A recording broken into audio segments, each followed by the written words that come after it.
कभी कभी सब कुछ ठीक होते हुए भी आदमी अंदर से परेशान रहता है। पार्टनर से प्यार है, मूड भी है, पर असली पल आते ही लिंग पूरा सख्त नहीं होता या शुरू होते ही बहुत जल्दी वीर्य निकल जाता है और दोनों को अधूरा सा महसूस होता है।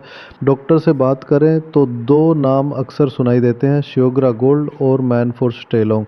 चलिए इन दोनों को बहुत आसान भाषा में समझते हैं ताकि सही रास्ता चुनना आसान हो। टाइग्रा गोल्ड एक प्रिस्क्रिप्शन टैबलेट है। इसमें दो मुख्य दवाएं होती है। पहली है सिल्डेनाफिल साइट्रेट। ये शरीर की पतली नसों को हल्का ढीला कर देती है, जिससे लिंग की तरफ खून ज़्यादा मात्रा में पहुंच पाता है। नतीजा ये होता है कि उत्तेजना के समय लिंग ज़्यादा सख्त खड़ा हो पाता है और थोड़ी देर टिक भी सकता है। दूसरी दवा है डोपोक्सिटिन। ये दिमाग के उस सिग्नल तंत्र को थोड़ा धीमा कर देती है जो स्खलन शुरू कराता है। आसान शब्दों में कहें तो वीर्य जल्दी निकलने की आदत पर ब्रेक लगाती है, जिससे संबंध कुछ देर और चल सके और आदमी को कंट्रोल का एहसास मिले। सियोग्रा गोल्ड में यह कॉम्बिनेशन आमतौर पर मजबूत ताकत में रखा जाता है। सिल्डेनाफिल लगभग 100 मिलीग्राम और डापोक्सेटिन लगभग 60 मिलीग्राम। जिन पुरुषों को इरेक्शन की कमी और जल्दी स्खलन दोनों दिक्कतें साफ तौर पर महसूस हो रही हों, उनके लिए डॉक्टर यह स्ट्रॉन्ग डोज चुन सकते हैं। यह दवा अक्सर 4 गोली वाली स्ट्रिप में मिलती है। इसे स्मार्ट लेबोरेटरीज बनाती है। दाम शहर दुकान या ऑनलाइन डिस्काउंट पर थोड़ा ऊपर नीचे रह सकता है, पर आमतौर पर इसे मध्यम दाम वाली दवा माना जाता है जो ज्यादातर लोगों की पहुंच में रहती है।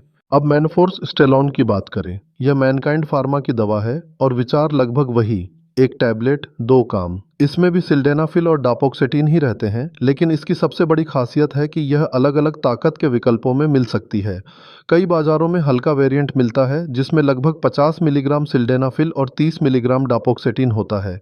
वहीं कुछ जगह तेज वेरिएंट मिलता है जिसमें 100 मिलीग्राम सिल्डेनाफिल और 60 मिलीग्राम डापोक्सेटिन होता है। हर शहर में हर वेरिएंट उपलब्ध हो यह जरूरी नहीं, पर जब डॉक्टर हल्की या मध्यम परेशानी बताई तो छोटी डोज से शुरुआत करना आसान रहता है।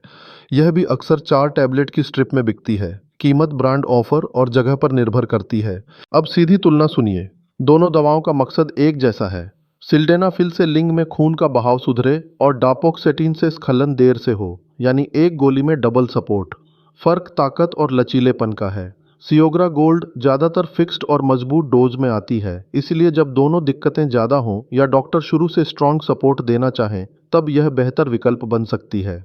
मैनफोर्स स्टेलॉन्ग में डोज चॉइस मिलती है। डॉक्टर हल्की मात्रा से शुरू करके असर देख सकते हैं और ज़रूरत पर धीरे धीरे डोज बढ़ा सकते हैं। कुछ मरीजों को कम ताकत से ही अच्छा आराम मिल जाता है और साइड इफ़ेक्ट भी कम महसूस होते हैं। यही इसका प्लस पॉइंट है। सावधानियां क्या बरतनी चाहिए ये भी पता होना ज़रूरी होता है। दवा कब लेनी है, संबंध से कितनी देर पहले लेनी है, खाना खाया है या खाली पेट है, ये सब असर को बदल सकते हैं और यह डॉक्टर ही सही बताएंगे। दिल की बीमारी में चल रही कुछ दवाएं, खासकर नाइट्रेट वाली, सिल्डेनाफिल के साथ मिलकर ब्लड प्रेशर बहुत गिरा सकती हैं। इसलिए बिना पूछे दवा लेना जोखिम भरा कदम है। डापोक्सेटिन से कुछ लोगों को चक्कर, हल्की मितली, सिर भारी या पसीना जैसा महसूस हो सकता है। पहली कुछ खुराकों पर शरीर की प्रतिक्रिया पर ध्यान रखना चाहिए। शराब, बहुत भारी खाना या नींद की कमी भी असर पर फर्क डाल सकते हैं। इन बातों पर भी डॉक्टर से खुलकर बात करें। ये दवाएं वयस्क पुरुषों के लिए होती हैं। महिलाओं या कम उम्र वालों को बिना सलाह कभी ना दें। हर आदमी को दोनों दिक्कतें हों यह जरूरी नहीं। अगर सिर्फ इरेक्शन की कमी है और स्खलन सामान्य चल रहा है तो अलग इलाज दिया जा सकता है। अगर केवल जल्दी वीर्य निकलना परेशानी है तो डापोक्सेटिन अकेले भी लिखी जा सकती है। इसीलिए सियोग्रा गोल्ड या मैनफोर्स स्टेलॉन्ग हर मरीज के लिए पहली पसंद नहीं होती। इन्हें तब चुना जाता है जब दोनों समस्या साथ हों या मरीज को एक ही गोली में दोनों का हल चाहिए। कौन सी दवा ज़्यादा असरदार है, इसका एक सीधा जवाब नहीं है।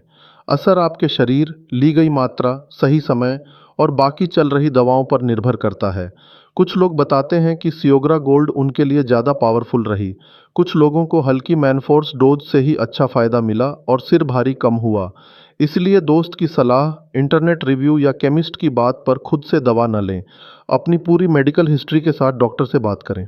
तो दोस्तों, उम्मीद करता हूं कि मेरे द्वारा दी गई जानकारी आपके काम की रही होगी। मैं ऐसी ही ज्ञानवर्धक वीडियोस लेकर आता रहता हूं। आप चैनल को सब्सक्राइब कर लीजिए। अगली बार हम लिंग में सख्ती लाने वाली 3 अलग अलग तरह की दवाओं की बात करेंगे। अभी के लिए चलता हूं। धन्यवाद।